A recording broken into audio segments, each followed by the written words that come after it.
Hola amigos, ¿cómo les va? Hoy continuamos con la segunda parte del capítulo 6 de la segunda carta de Pablo a los Corintios. Vamos a ver los versos desde el 14 hasta incluso el primer verso del capítulo 7, en el pasaje que se titula Somos templo de Dios. En el verso 14 Pablo dice lo siguiente: No os unáis en yugo desigual con los incrédulos. ¿Por qué? ¿Qué compañerismo tiene la justicia con la injusticia? ¿Y qué comunión la luz con las tinieblas? ¿Y qué concordia Cristo con Belial? ¿O qué parte el creyente con el incrédulo? ¿Y qué acuerdo hay entre el templo de Dios y los ídolos? Porque vosotros sois el templo del Dios viviente. Como dijo Dios, habitaré y andaré entre ellos, y seré su Dios, y ellos serán mi pueblo. Amén. En este pasaje encontramos a Pablo fundamentando por qué evitar asociarse con los incrédulos, considerando que el Hijo de Dios es templo de su Espíritu y tiene un pacto con el Señor como su Dios y ellos como su pueblo.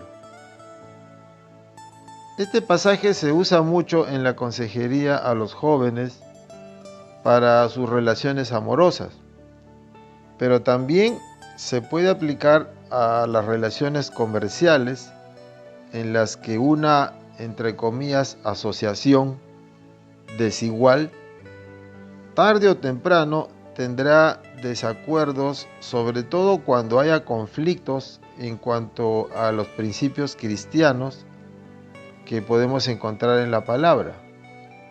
Por ejemplo, podemos ver muchos de ellos en el libro de los Proverbios.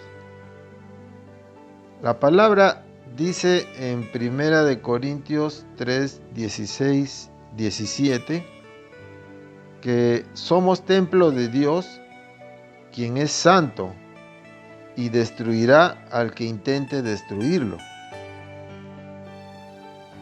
Igualmente Pablo, sobre el pacto con Dios y su pueblo, Pablo cita a Levítico 26:12. Ahí en ese pasaje podemos ver que Dios promete ser nuestro Dios y nosotros su pueblo. Y también podemos nombrar el pasaje de Ezequiel 37:27. En este pasaje, que tiene el mismo mensaje, es para nosotros una promesa excelente que debemos tener muy en cuenta. Amén. Luego, en el verso 17, Pablo nos dice: por lo cual, salid de en medio de ellos y apartaos, dice el Señor, y no toquéis lo inmundo, y yo os recibiré, y seré para vosotros por Padre, y vosotros me seréis hijos e hijas, dice el Señor Todopoderoso.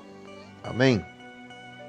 Aquí Pablo les recuerda la orden del Señor de cortar toda relación íntima, personal o tal vez comercial con los incrédulos, y también les recuerda el pacto que tiene Dios, y el cual consiste en ser su padre y ellos ser sus hijos. Para esto Pablo refuerza el consejo citando a Isaías 52:11. En este pasaje vemos que el Señor llama a la purificación y a la santidad.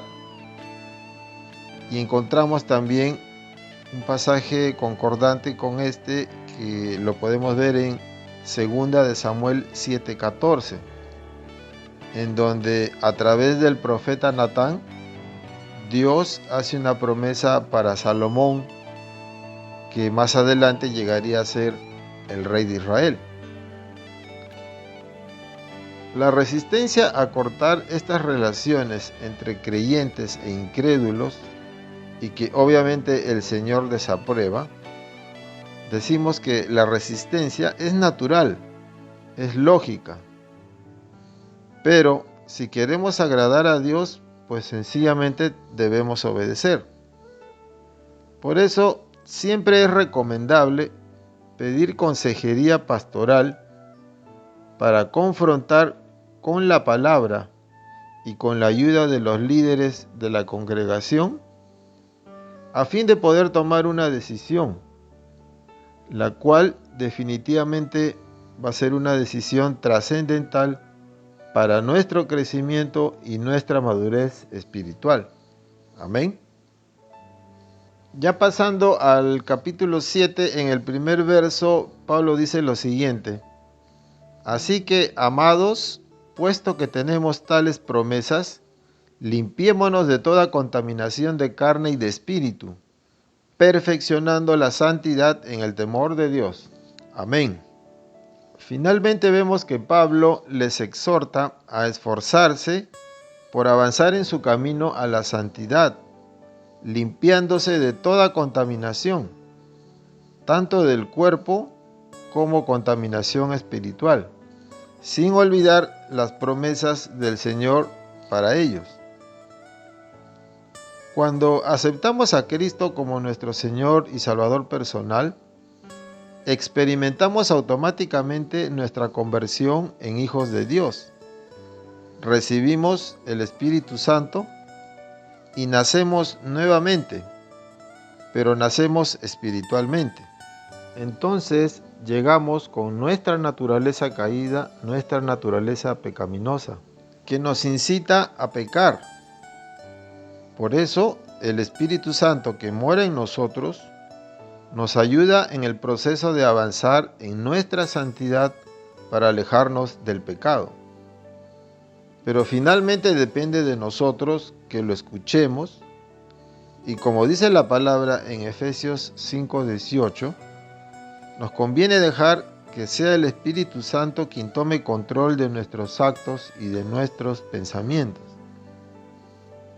También podemos encontrar en la palabra, en el capítulo 1 del libro de Primera de Pedro, versículo 16, nos dice de que seamos santos, así como Dios es santo. Amén.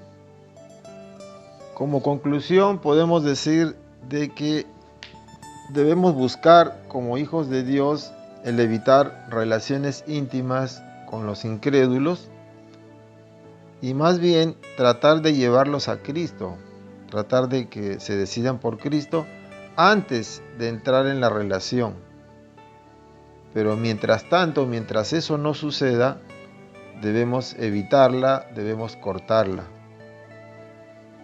Segundo, si no estamos seguros de la decisión a tomar, lo que tenemos que hacer es buscar ayuda. ¿En dónde? Pues en la palabra del Señor, confrontar la decisión que vamos a tomar con la palabra, y también podemos recurrir a la consejería espiritual por parte de nuestros líderes.